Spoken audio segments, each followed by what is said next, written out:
Então, dando continuidade à segunda palestra da professora doutora Raquel Fernanda Gerlach, da USP de Ribeirão Preto, que vai ministrar a palestra Uso de proteínas recombinantes em bactérias e aplicação biotecnológica dessas proteínas.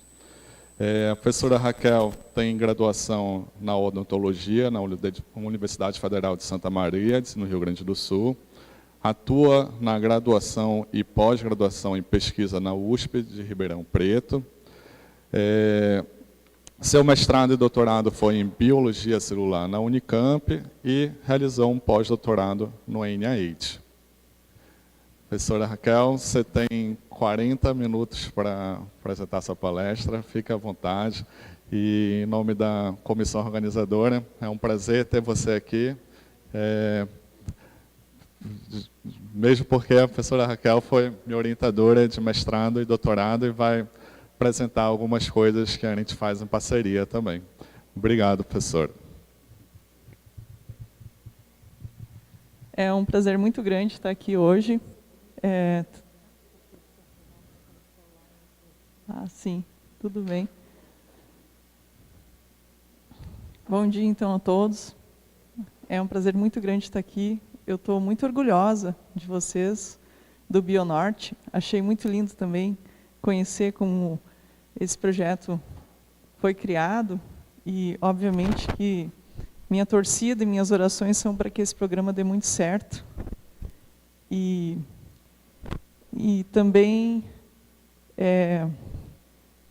a gente não deve comparar os alunos, não é? Mas o Alejandro, além de uma pessoa que lê muito, estuda muito, vocês vão ver assim que é muito difícil encontrar alguém que trabalhe tanto quanto ele. E vocês vão ver que agora vocês têm sorte de estar com ele aqui. Na verdade, ele que deveria estar fazendo a palestra, né? Só que ele não sabe que algumas coisas não teriam sido possíveis sem ele. Então, hoje ele vai ficar sabendo. Tá? E vocês também. E assim como o Alejandro, eu sei que tem muitas outras pessoas capazes de fazer coisas absolutamente maravilhosas. Então, é por isso que eu acho que essa palestra vai ser útil. Não porque eu saiba falar disso, né? Ele saberia falar melhor do que eu. Tá bom? Então, o título, na verdade, da palestra deveria ser... passa o próximo slide, por favor. Ah, não, eu que passo, né? É verdade.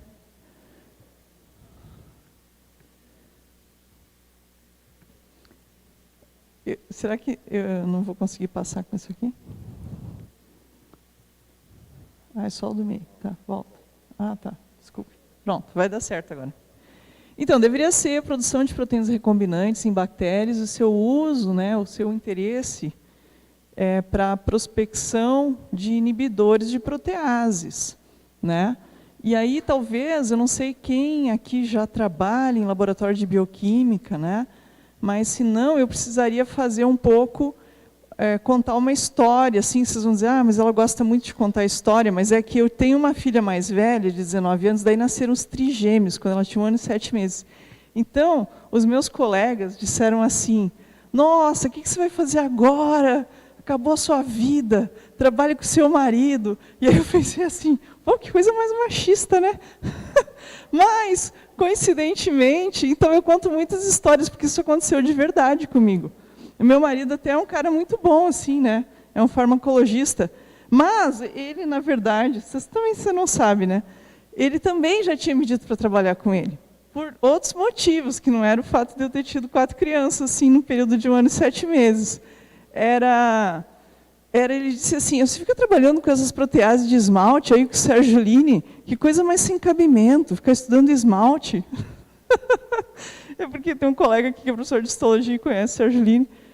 Mas ele disse assim, olha só o número de papers que tem por ano com MMP2, essa é uma enzima do sistema cardiovascular, você precisa me ajudar com isso. Então, você vê, todas as histórias, todas as coisas têm 2 lados, né? Então, quando eu cheguei em Ribeirão Preto, eu realmente... Está muito alto isso aqui, né? Eu comecei, entre aspas, a ajudar o Eduardo a trabalhar com o MMP2. E outra coisa que ele me falou, então talvez a gente não deveria falar isso. Não, a gente pode falar, né? Você é professor de farmacologia, né? Se eu estiver falando uma coisa errada, você me fala.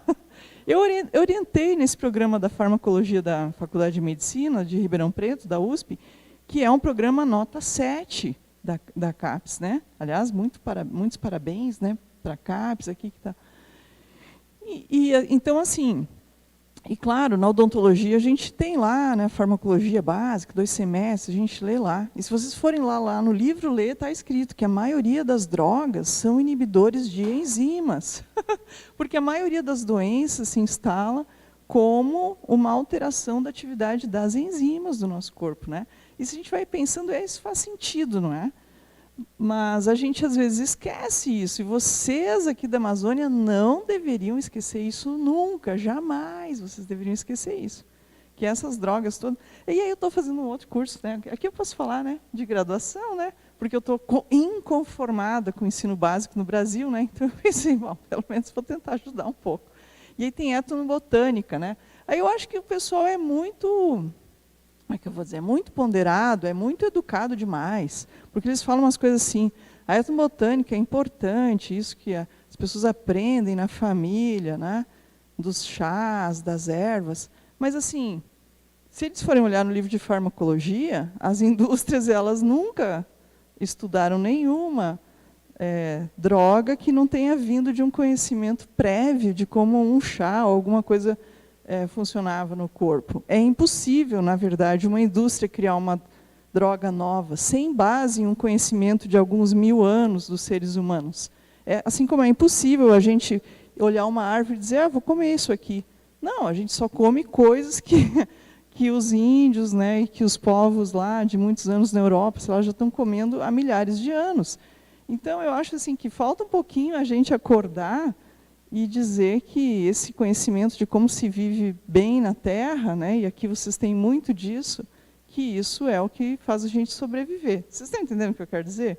Sabe, no livro de farmacologia, as classes de drogas, essas todas são fundadas no uso principalmente de plantas, né? Só que esse uso não foi a indústria que criou, já eram usos conhecidos. Aí eles criaram drogas novas, mas com base nisso. Então a gente precisa ser completamente enfático em dizer que não tem muito nada novo, né? Isso tudo vem de um conhecimento do ser humano, do mundo vegetal, né? A maior parte das coisas. E eu vou falar para vocês, então, por que é importante ter proteínas recombinantes para essa prospecção de, né, possíveis drogas novas. Deu certo, deu certo. Então, assim, se vocês forem olhar aqui o exemplo do coração, mas se vocês forem olhar no corpo humano, é exatamente igual em todos os órgãos. A gente diz assim, ensina, né? Outra coisa errada na universidade, né? Professor de histologia, você sabe que a gente só ensina a célula, né? Quase. Só que as células ocupam pouco do espaço, né, dos metazoários, de todos os organismos grandes, né? Na verdade, a matriz celular ocupa muito mais espaço do que a matriz. E daí, então, a gente, em geral, cora a célula, conta a célula, mas o espaço entre as células é super importante, né? Então, aqui foram tiradas as células e aparece o espaço entre as células, que está a matriz colágena. E essa matriz, ela não é só o que a gente parece aí, né? Parece uma armação, né? Está só mantendo as célulazinhas aí dentro. Não, não. Essa matriz, ela é cheia de fatores de crescimento, né? E ela regula o crescimento das células. E outra coisa que também não se ensina, lamentavelmente, eu acho, né? É que essa matriz não permite que as bactérias, por exemplo, se movam no nosso corpo. Então, ela mesma é uma defesa. Ela não permite que as células mudem de lugar, a não ser que as células tenham proteases para degradar essa matriz e todas essas coisas, né? Então, aqui são alguns exemplos das proteínas que as proteases degradam, que estão na matriz, né? Só por curiosidade, para quem não for da área, né? Então, se descobriram essas metaloproteinases da matriz. Quando, né? Vocês vão ver. É uma história bem linda. A primeira foi descoberta em 1962, na cauda do girino. Então, elas são enzimas que estão em todos os organismos, né? A gente vai contar um pouco a história da segunda que foi descoberta, e também Assim, é por causa dessa história que eu tive os trigêmeos e que eu precisava trabalhar na farmacologia, né?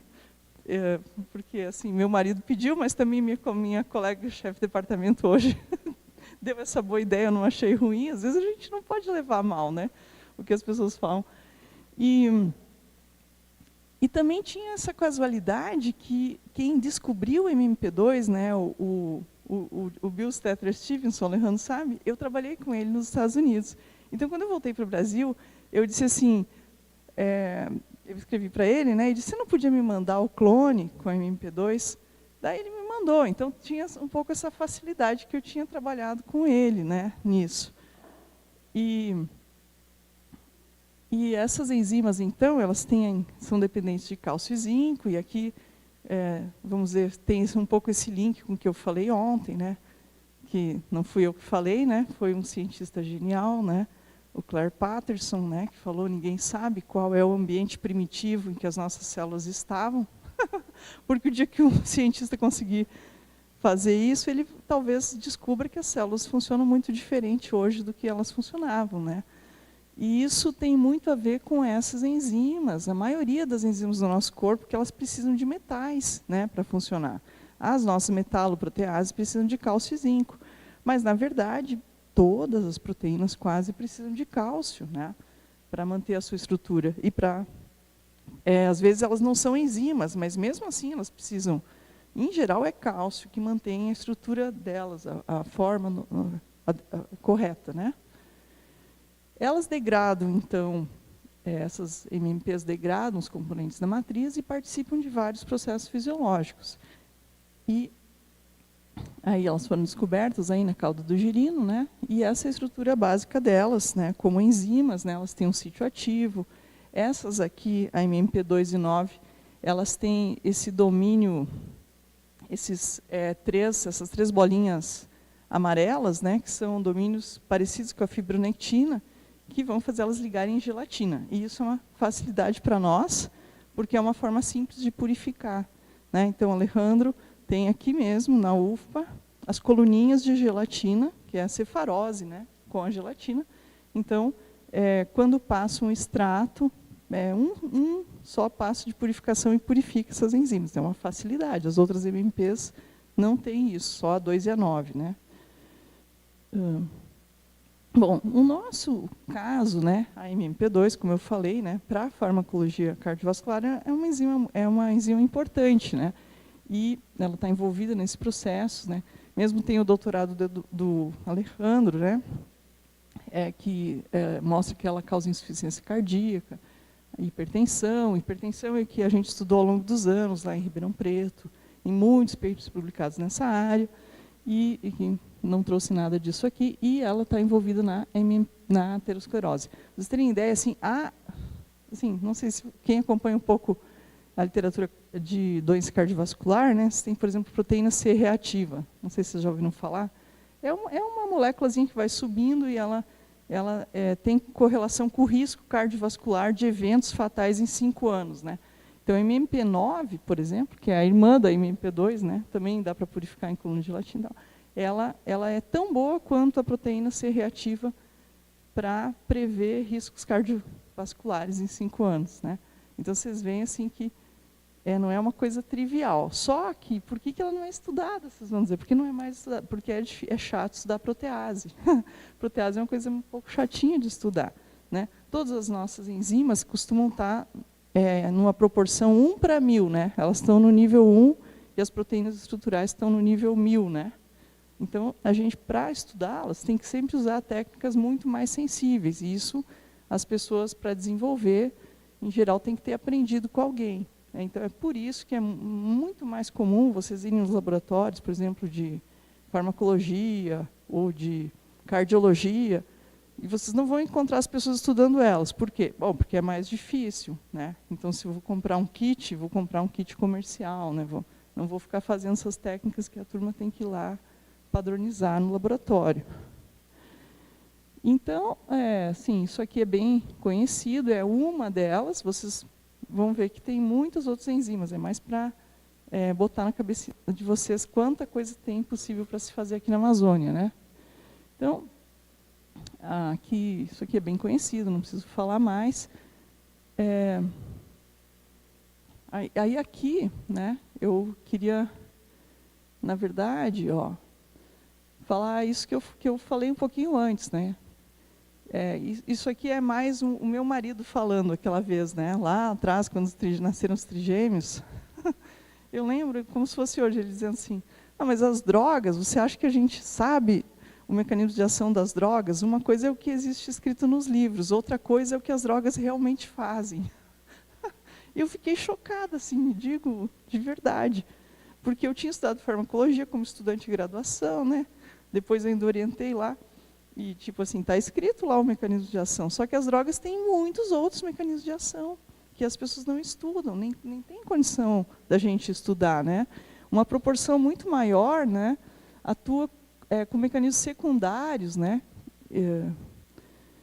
Eu vou mostrar depois um exemplo de uma droga bem conhecida de vocês, que é um inibidor enzimático, é a função primária mesmo dela. E aí muitas têm inibição enzimática de várias enzimas do corpo como algo secundário, né? E isso até seria impossível estudar, na verdade, todos os sistemas, né? Então, eu acho que tem um slidezinho aqui que eu não consegui escrever, Então, por exemplo, os inibidores da ECA, vocês talvez já ouviram falar nessas drogas, porque as pessoas usam muito essa droga aqui, o captopril. Já ouviram falar? Então, essa é a droga mais usada para quem tem doença do sistema cardiovascular, certo? Certo, né? Então, ele é um inibidor da ECA, que é uma enzima. Foi descoberto até muito com a ajuda do Sérgio Ferreira, lá de Ribeirão Preto, né? Foi patenteado por um inglês, na verdade o dinheiro está na Inglaterra. E é uma droga que foi feita a partir do veneno da serpente, né? Daí, isso é outra coisa que vocês deviam deixar lá atrás da orelha. Por que os venenos de cobra viram drogas tão importantes? E por que os inibidores das... Porque daí tem as proteases, mas principalmente no veneno tem os inibidores das proteases. E esses é os que vão virar medicamento. Olha aqui, Então, eu estou demais empolgada com o Bionorte. Então, pergunta para vocês, por que os inibidores estão lá junto com as proteases no veneno de cobra? Vocês já viram? Esse é o veneno da jararaca, né, que foi usado para produzir o captopril, né? Na verdade, o inibidor das proteases. Por quê? Por quê? Por que o veneno de cobra causa necrose? Muitas vezes a turma tem que correr para o hospital. Aquilo que está no veneno vai para o cérebro, a pessoa começa a ter convulsão. Por quê? Porque são proteases, elas começam a degradar todo o tecido. Lembra que eu falei? Tem matriz celular. E aí, no veneno, tem que ter os inibidores das proteases junto, óbvio, porque senão, como são... Não tem só proteases lá no veneno de cobra, tem proteases, lipases, glicosidases, todas as enzimas que degradam estruturas, né? Se não tiver os inibidores lá junto, vai degradar a própria cobra, né? Vocês entenderam? Então, é uma coisa meio óbvia se a gente pensa. Então, se eu estudar o veneno, eu vou ter um conjunto de enzimas líticas muito poderosas, mas eu vou ter os inibidores delas. Então, se eu quiser inibir coisas em qualquer lugar, até no corpo humano, eu posso procurar muitos inibidores nos venenos, né? Faz sentido, né? Eu acho que sim. Isso é o caso do captopril. Exatamente esse é o caso do captopril, que é a droga mais vendida no mundo para doença cardiovascular. Outro exemplo, que vocês talvez também conheçam, são as estatinas, que são aquelas drogas usadas para manter o nível de colesterol certinho e tal. E as estatinas, a gente mesmo fez vários trabalhos sobre isso, elas têm como efeito secundário, que nunca tinha sido descrita, a inibição das metaloproteases. Então, ela era usada para regular o nível de colesterol, né? Só que, na verdade, o efeito dela de inibir as proteases é muito grande. Talvez esse seja o principal efeito dela, mas que, né, tinha que ter alguém para estudar, para publicar. Então, eu estou indo para... Desculpa, gente. Os inibidores de protease que são vendidos como inibidores de protease, esses são raros. Tem, na verdade, praticamente um só que eu conheço, né, que é o Periostat, que é vendido desde 1998 nos Estados Unidos como inibidor de MMPs, né, para doença periodontal. A doença periodontal é essa doença da gengiva, que as bactérias vão entrando, produzindo proteases, né? E, curiosamente, o tratamento, né, no Brasil, né, ou no Egito Antigo, era o mesmo, é raspar, raspar, raspar. Então, mas não precisaria ser assim, a gente deveria usar inibidor de protease. Porque se o colágeno, né, se mantém íntegro, se ele não for degradado pelas enzimas, eu deveria inibir as enzimas. Uma outra coisa que é uma grande ignorância na nossa área, viu? Eu até estou escrevendo um artigo sobre isso, mas não adianta, né? Ninguém lê, né? A pessoa só vai em congresso. Assim, as bactérias, elas não têm muitas proteases, tem pouquinhas que têm protease. Elas ativam pela inflamação, é como se elas irritassem, né? Elas ativam as proteases do nosso corpo. Por isso que conhecer as proteases do nosso corpo é tão importante, ou de outros organismos, né? Então, mas voltando, né? Que outras proteases talvez vocês usem no laboratório? Quem tiver no laboratório de bioquímica, que mexer com extrato proteico, certamente conhece os inibidores de proteases, de uma classe de proteases chamada serina proteases, né? O que a gente mais usa no laboratório, que compra da Sigma nos coquetéis, são aqueles soybean serine protease inhibitor, tem até um nomezinho assim comprido, né? Então, vocês veem, eles são extraídos de soja, que é uma planta, né? Tá? Então, aqui, o objetivo meu mais é apresentar para vocês como é que se faz a produção, por exemplo, de MP2 recombinante. Tá? E aí, depois vocês podem ter 1000 ideias. Né? Se tiver a MP2 recombinante, o que eu posso fazer? Né? Nós tivemos algumas ideias do que dava para fazer. Vocês vão ter outras, né, de certo. E aí vocês têm o grupo do Alejandro, que já produz, e vocês podem, às vezes, se animar a produzir outras proteínas recombinantes, né? Tá? Para procurar novos inibidores, eu acho que seria. Então, a gente pega a sequência, né, que a gente chama de cDNA. O que é o cDNA? Né? É aquela sequência que é complementar. O C vem de complementar ao RNA mensageiro. Vocês compreendem? Então, você não vai lá no gene, porque o gene tem introns e exons, isso aí não nos interessa. Você pega o DNA complementar ao mensageiro, que é o cDNA, e coloca num plasmídio, né? Um plasmídiozinho é uma sequência, daí vocês têm que fazer lá Biologia Molecular 001, mas tem curso, né? Eu mesmo tenho uma aula disso aqui, que eu vou mandar para vocês o link, que vocês todos podem assistir isso aí desde o zero, lá, uma aula minha de 2007, quando a gente inventou de fazer isso lá em Ribeirão Preto. Porque o próprio Stettler Stevenson, com quem eu trabalhei, ele nunca produziu proteínas recombinantes. Isso é um trabalho meio... Não, a gente não fala mais essa palavra, né? Não fala, mas a gente tem que ficar no laboratório até meia-noite, 2 da manhã, cuidando da coluna. Então, a gente não fala essa palavra, mas vocês todos sabem o que a gente é quando produz proteína recombinante. Mas, assim, é aquele entusiasmo. Assim, você imagina uma proteína que né, por exemplo, era do girino, que eu vou produzir, vou purificar, ou uma proteína que é, no caso da MP2, ela é uma proteína constitutivamente encontrada no osso, né? E quando ela aumenta, ela degrada o coração, atrapalha a função dos vasos, né? Então, a gente começa com a sequência, né? E aí coloca num plasmídio, como está mostrando aqui, e o plasmídio, daí eles em geral ele vem, né, com a sequência que permite que a bactéria que tem esse plasmídio sobreviva no meio, por exemplo, com ampicilina e coisas assim, para que outras bactérias não atrapalhem a nossa vida. E dessa forma, então, a gente produziu esse MP2, que esse slide aqui era da tese de doutorado do Alejandro, né? No caso aqui, tinha a sequência do domínio catalítico do MP2, que é a sequenciazinha que tem atividade enzimática, junto com o GFP, que é aquela partezinha, né, da proteína verde fluorescente. Então, ia ter a vantagem para ele, no doutorado dele, que quando ele injetasse essa enzima no animal, o animal absorvesse ela iria andar pelos tecidos e a gente veria onde essa proteína iria parar. Então, essa é uma outra coisa interessante que dá para a gente fazer no laboratório. Aqui, então, isso daí tem toda uma nomenclatura, né? Tem toda uma regulação também pelas comissões, né, de biossegurança, né, também tem todo um jeito de descartar, porque são bactérias que vão ser geneticamente modificadas, né, que vocês não podem liberar descartar no lixo normal, né? E aqui, então, esse processo, então, o processo que leva em conta essas regras básicas de microbiologia, né? A gente pega ali as bactériazinhas dali, coloca no meio líquido, e aí tem que testar os diferentes tempos. Depois que as bactériazinhas cresceram, elas produzem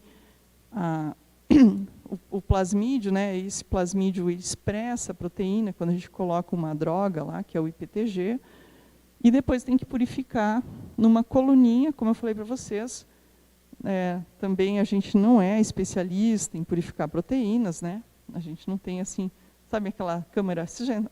Não. Eu vou dizer para vocês, eu só entrei umas 2 vezes em câmera fria de quem realmente purifica todo tipo de proteína, né? A gente entra lá, é frio, e tem tudo que é tipo tamanho de coluna, né? Especialmente umas de 2 metros, 1 metro. Mas não, a gente não é esse tipo de pessoa. A gente basicamente purifica a nossa proteína recombinante. Eu nem estou fazendo isso agora no momento, né? Mas vou ter que fazer de novo. Depois vocês vão ver por que eu vou ter que fazer de novo. Enfim, então o Alejandro purificou numa coluna pequenininha, assim, de 10 centímetros. É uma coluna realmente pequena, tudo gelado, né? Mas faz na geladeira, com os inibidores de protease, a idosa. E aí, quantos miligramas dessa proteína que ele precisou para o doutorado dele, né? Ele queria estudar lá se os animaizinhos que iam ter maiores níveis de MMP2 circulando, se eles iriam ficar com o coração funcionando pior, com os, né? Porque a hipertensão ela acontece também porque os vasos, né? Eles se dilatam menos, né? Já ouviram falar isso? Por que as pessoas ficam hipertensas? Porque o vaso fica muito rígido, né? Tanto que um prêmio Nobel foi o cara que descobriu o NO, que relaxa o vaso. Tá. E então, quantos miligramas ele ia precisar para dar para os camundonguinhos lá? Esse é um númerozinho que nós vamos usar depois. 18 miligramas. Ele precisou fazer 48 purificações lá na madrugada, né? Os guardas... Acho que nunca dormiam lá, né? Mas os guardas sabiam que de madrugada o Alejandro ia sair lá do laboratório. Então, 48 purificações. Cada purificação a gente leva 1 semana. Então, não estou dizendo para vocês que é fácil. O que eu estou dizendo é, tem um cara que faz isso aqui, como poucos no Brasil. Então, aproveitem ele para testar os extratos de vocês. Então, depois que a gente purifica em MP2, a gente pega sempre uma quantidade bem certinha, né? A gente testa todos os lotes no fluorímetro. Então, dá o substrato da enzima, que é a DQ gelatin, né? Coloca sempre a mesma quantidade da protease purificada, da MMP2, e vê quanto tem de atividade. Então, aqui é um ensaio que vocês até vão ver num pôster, né? E ela gentilmente me emprestou, né? A Victoria. Então, vocês estão vendo aqui em vermelho, ó, uma MMP2 que foi produzida numa cepa de bactéria chamada Rosetta. Depois, em azul, a MMP2 produzida por uma outra cepa chamada Pelis. E aí depois a Codon Plus. Assim, o que essas outras cepas têm de diferente é que elas conseguem ler, vocês sabem, eu comecei lá no início falando, é o RNA mensageiro da MMP2 humana. Então, quando aqueles códons, as bactérias às vezes não conseguem entender direito, é uma língua que elas não entendem. Então, essas aqui são bactérias modificadas geneticamente, que conseguem colocar os aminoácidos humanos, entre aspas, né? Conseguem ler os códons e colocam o aminoácido certo. Por isso que tem mais atividade. Mas é um detalhe assim, de biotecnologia que talvez não vai interessar muito vocês, mas estão de parabéns, ou conseguem fazer um ensaio, conseguem ver que tem atividade, conseguem produzir a proteína realmente com os aminoácidos certinhos, né? E aqui é uma outra coisa que mostra isso, né? Mas essa imagem, ela mostra para vocês que vocês têm tudo aqui no laboratório da UFPA, né, para testar os extratos. Então, se algum de vocês trabalhar num laboratório de alguém que procura plantas que possam ter interesse comercial, né, eu iria recomendar fortemente, falem com o Alejandro, porque assim, usando exatamente o mesmo testezinho, vocês poderão descobrir extratos que têm inibição, que causam inibição dessas proteases, que são proteases de grande interesse comercial. pelo impacto que elas têm no funcionamento cardiovascular. E também, né, na doença periodontal um pouquinho, mais ou menos. Deu para entender? Nesse slidezinho aqui, ó, vocês estão dizendo, podem pensar às vezes assim, ah, mas o verde está baixo. Não, está baixo, mas tem muita atividade ali, ó. Né, que isso aqui a gente eles, né, a Victoria, eu acho, estava testando o tipo de cepa bacteriana que produzia uma MMP mais funcional.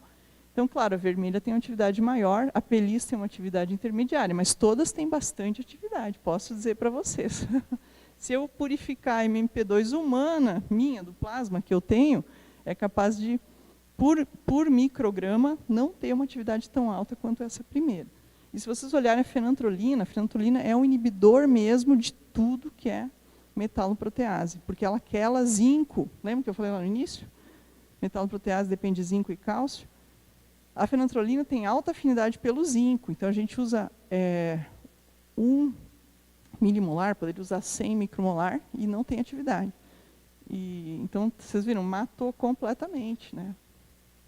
Tá? Então, aqui, por exemplo, vocês podem testar. Ah, você não tinha, né?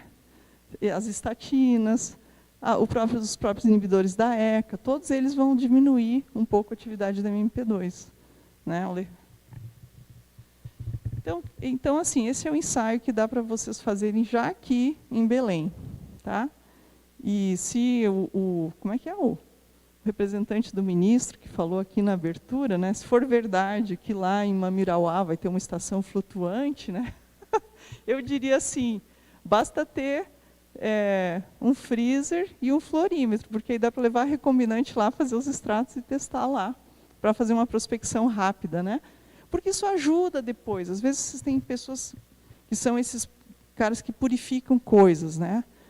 A purificação leva anos, né? Como eu disse, eu fui em poucos laboratórios de grandes bioquímicos que purificam coisas, e a gente tem que entrar nessas... As colunas ficam nessas salas frias, né?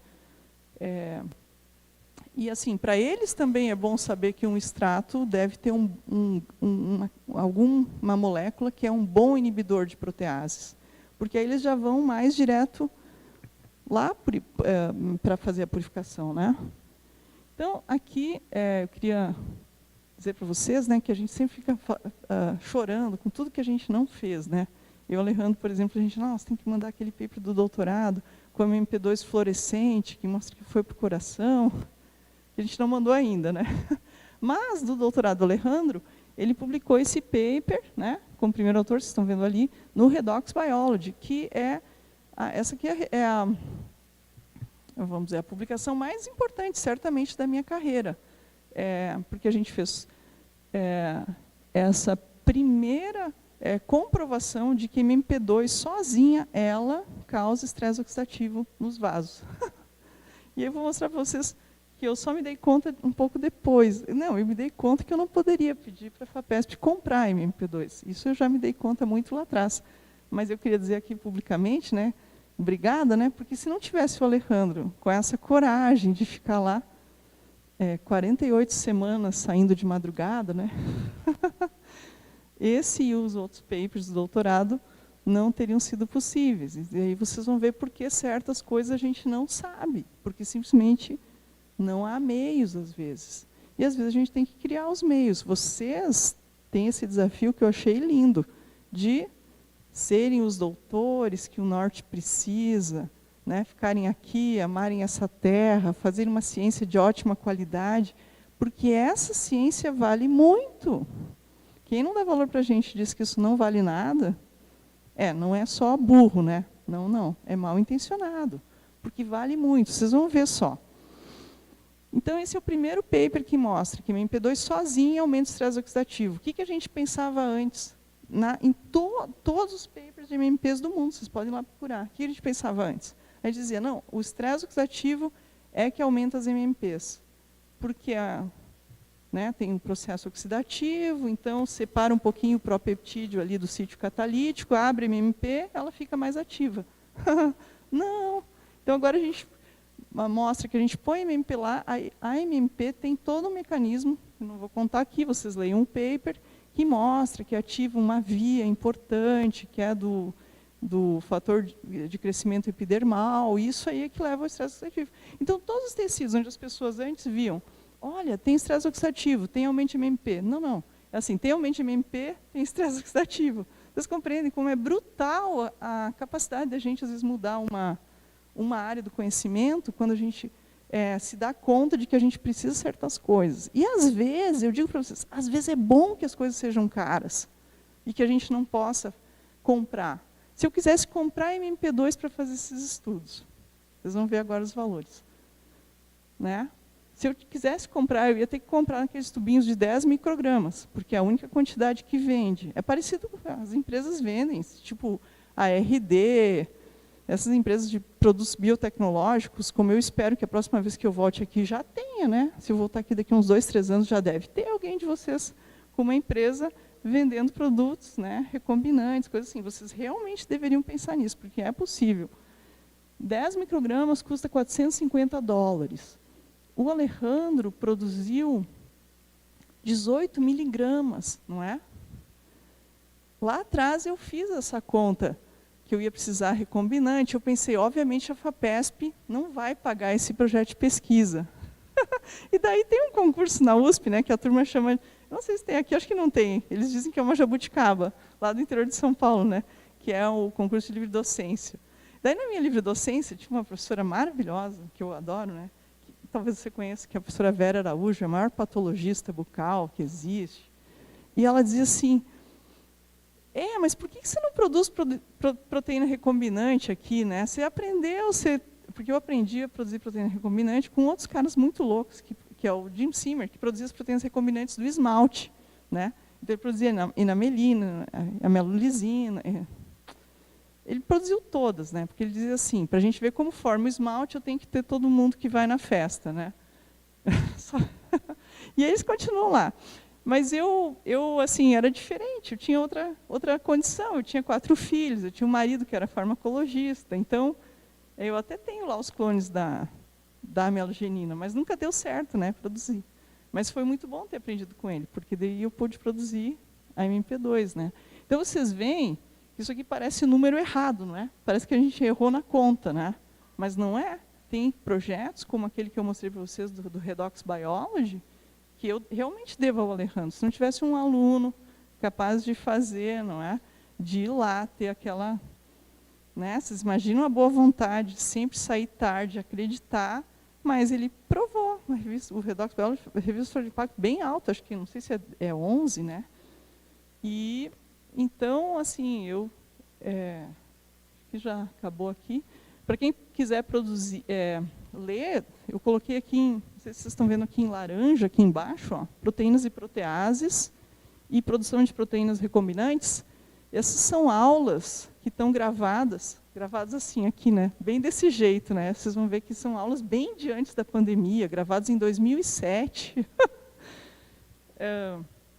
Então assim, bem lentas. Vocês vão ter que tomar um café, botar lá no mais rápido. Mas vocês vão entender todo esse processo que eu contei. Começa com o cDNA, usa enzima de restrição, sabe? E também, ó, vocês vão encontrar muitas pessoas que, se vocês quiserem, eu quero produzir uma protease, por exemplo, tem 26 MMPs, né? Eu mesma lá tenho coisas já prontas para fazer muitas outras MMPs, né? Então, assim, é um trabalho que, se vocês só oferecerem um pouco a sua força de trabalho, não, mas eu quero aprender, quero purificar, muitos professores da USP mesmo vão dizer, beleza, mas por que você quer isso? Não, porque eu quero usar essa protease para descobrir se tem inibidores enzimáticos lá no extrato de andiroba, ou sei lá do que, né? Deu? Desculpe. Então, pronto, então é isso. Basta entrar nesse site, aí naquela setinha vermelha, vocês precisam colocar o meu nome, né? E é isso, pessoal. Muito obrigada.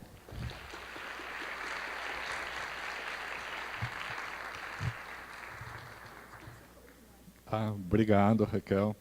É um prazer ter você aqui e eu que agradeço pela oportunidade de fazer mestrado e doutorado. Eu estou aqui hoje, então foi uma ideia brilhante, né? Que só foi possível porque eu contei com a ajuda de muitas pessoas. Você estava falando da purificação de proteínas, os novos projetos, né, para testar os extratos. Ainda bem que eu também estou assim formando alguns alunos, né? Eles até ficam também até meia-noite, mas com certeza vai dar lucros bons lá no futuro, né? Eu queria perguntar, abrir, né, para questionamentos. Quem gostaria de fazer uma pergunta?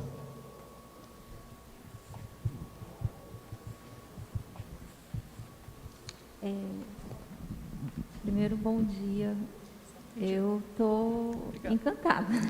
O professor César disse que eu tinha que fazer um artigo de revisão envolvendo MMPs e câncer. E eu disse para ele, professor, o que é MMP? Então, desde então eu estava estudando, e uma das coisas que me chamou a atenção enquanto eu estava tentando montar como que eu ia escrever esse artigo, era uma pergunta que até então eu ainda não consegui responder. Vocês já pensaram no papel de microRNAs na expressão desses genes de proteinases? Então, é uma boa ideia, né? Eu não sei, o José ia fazer alguma coisa, mas no fim eu não sei, né? É que eu não trabalho com microRNA, assim, nunca pensei muito em tirar, né?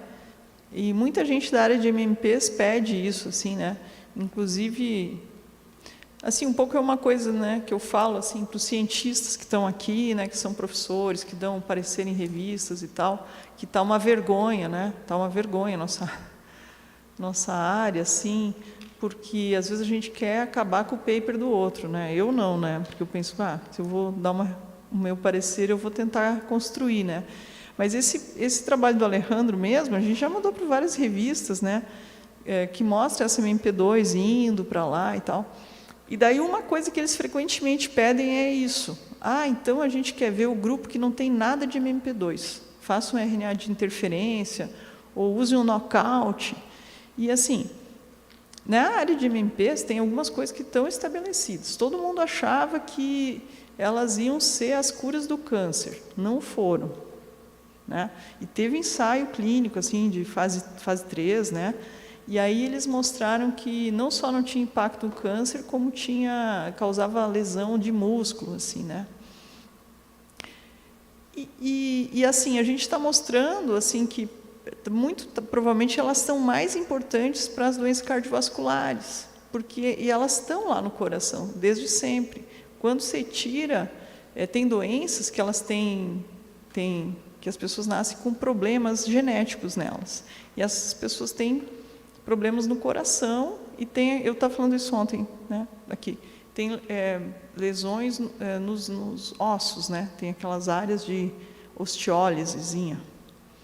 Então, como eu digo, em vez de matar o paper do outro, as pessoas podiam ver que o que a gente já fez já foi muito difícil e podia estar na literatura para outros, às vezes, né, se inspirarem, né? Então, eu acho assim, é legal esse negócio do RNA mensageiro, mas às vezes é tanto querer assim que tem que ser isso, que eles não enxergam. Poxa, a gente super aumentou a quantidade, vê o que é legal que a gente conseguiu, né?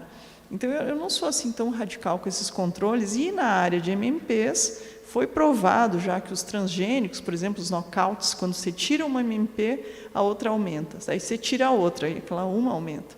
Então, assim, umas ideias assim que os cientistas põem na cabeça que não estão certas, né, na minha opinião.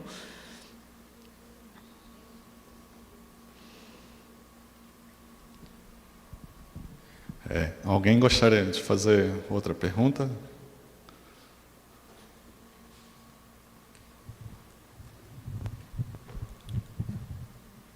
Obrigado. Professora Raquel, Alejandro, bom dia. Tudo bom, professora? Bom dia. Eu não tive ainda a oportunidade de conhecer a senhora lá em Ribeirão Preto, eu vim de lá também. Agora nós estamos lá no Amazonas, então é um prazer receber aqui na região a senhora. Uma pergunta que, na verdade, aí me corrige alguns pontos, que eram umas ideias que a gente já vinha tendo. Eu trabalho na parte dos animais venenosos e peçonhentos, e principalmente com serpentes a gente tem muitas metaloproteases. Sim. E aí, alguns trabalhos nós conseguimos observar que não só, obviamente, pela ação das próprias metaloproteases, a gente tem todo o processo fisiopatológico, mas nós também temos a ativação, né, e a expressão de algumas MMPs. E aí, no caso, a gente pensou numa ideia mais inicial, talvez mais básica, mas para tentar responder alguma coisa, que estaria relacionado à ativação das MMPs ou inativação pelas metaloproteases de veneno. Sim. E aí, pelo Sim. que eu lembro, tinha uma questão, né, de uma questão de oxirredução que ela precisa sofrer, então, acho que é o grupo sulfidrila, né, um tiol, para poder reagir, e por uma autocatálise a MMP se torna ativa. Se de repente o veneno poderia, às vezes, pular todas essas etapas e ativar de uma forma que a gente pudesse ter, talvez, um aumento da atividade, ou talvez, em outro caso, uma diminuição. Sim. Não, com certeza, o veneno, muito provavelmente não, com certeza ele vai ativar as MMPs, né? Porque o veneno tem proteases e as MMPs, elas são ativadas por proteases, entre outras formas, né, de perturbação desse fechamento do sítio catalítico com o prodomínio, né? E então, com certeza, o exemplo que eu dei, que eu acho assim que a culpa um pouco é minha, porque eu teria que conseguir escrever sobre isso ou falar sobre isso de uma forma que eu fosse ouvida, mas assim, está na minha lista, né? Eu já até comecei a escrever, porque assim, você entende assim, a doença periodontal, que é um caso que é fácil, porque está na boca, dá para ver, eu digo assim. O pessoal devia usar mais a boca. Eu uso, assim, vou em escola agora, abro assim, puxo meu lábio, ó, você está vendo aqui o tecido conjuntivo, com a microcirculação? Então, assim, a boca deveria ser usada como, assim, realmente o local de enxergar o corpo por dentro, né? Então, quando eles provaram que a doença periodontal era por bactéria. Você vai rir, né? É de chorar. Em 1965, teve um periodontista, professor, que disse para os alunos: vocês vão ficar 2 dias sem escovar os dentes. E aí ele causou o que chama gengivite experimental. 48 horas sem escovar os dentes, tem bactérias causam inflamação. Mas você entende, as bactérias, em 48 horas, não produzem tanta metaloprotease para degradar o colágeno. No periodonto, basicamente, você tem colágeno, muito colágeno, só colágeno. Vocês sabem disso, vocês todos sabem disso. Já ouviram falar que a pessoa perdia dente por escorbuto? Também essa coisa que a gente não deve falar para não magoar ninguém, mas sabe, quando a pessoa ficava sem tomar vitamina C, os dentes caíam. Por quê? Porque o turnover do colágeno, do ligamento periodontal, que prende os dentes ao osso, é de 6 dias. Então, 6 dias é muito pouco tempo. A vitamina C é um cofator de uma enzima, né, que é necessária para sintetizar colágeno. Então, mostra basicamente assim, ó, é um tecido que é puro colágeno. Resumindo, o turnover do colágeno no osso é 30 anos, só para vocês verem, né? Então, para o osso não tem problema não comer laranja ou outras, mas para o dente, o dente cai porque o ligamento, ele afrouxa, assim. E, então, assim, voltando lá para a periodontite experimental, em 2 dias não são as bactérias que produzem tanta colagenase, é a nossa colagenase endógena do hospedeiro, mas as colagenases das bactérias, que são poucas, vão lá e começam ativando e degradando, ativando as nossas, e as nossas degradam. Em 2 dias, as pessoas perdem, em 2 dias, 48 horas, na gengivite, elas perdem 90% do colágeno. E todos vocês conseguem ver isso no espelho. Fiquem 2 dias sem escovar os dentes, vão lá e olhem. A gengiva vai estar totalmente inflamada, vermelha. Né? Então é interessante, porque dá para aprender muito sobre o corpo humano só indo no espelho, né, e fazendo esses experimentos. Mas é muito triste. Imagina, 1965. Mas eu vou dar uma sugestão. Ó. Com o Alejandro, lá no Stettler Stevenson, no NIH, eu fazia. Eu estava no Instituto do Câncer, justamente eles achavam que as MMPs iam ser a solução do câncer, não foram. Mas tem um ensaio que assim, ó, você faz o gel, o zimograma, que eles fazem aqui, e você copolimeriza a recombinante. Daí você corre o seu extrato lá de diferentes... Você pode fazer uma pré-purificação ou não. Se tiver inibidor de protease, o gel fica todo branco, porque o MP2 degrada o gel todo. E os inibidores ficam como um lugar não degradado. Então, assim, para testar esses inibidores, o gel seria a melhor forma.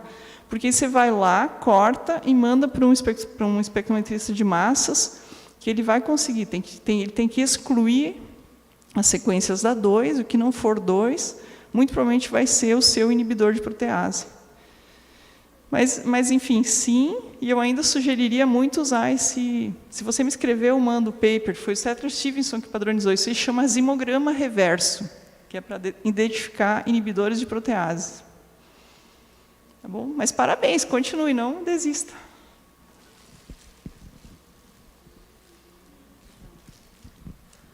Tem alguém que quer fazer alguma outra pergunta? Tem alguma no chat? Não? Então, muito obrigado, professora Raquel. Em nome da comissão, eu agradeço a brilhante palestra.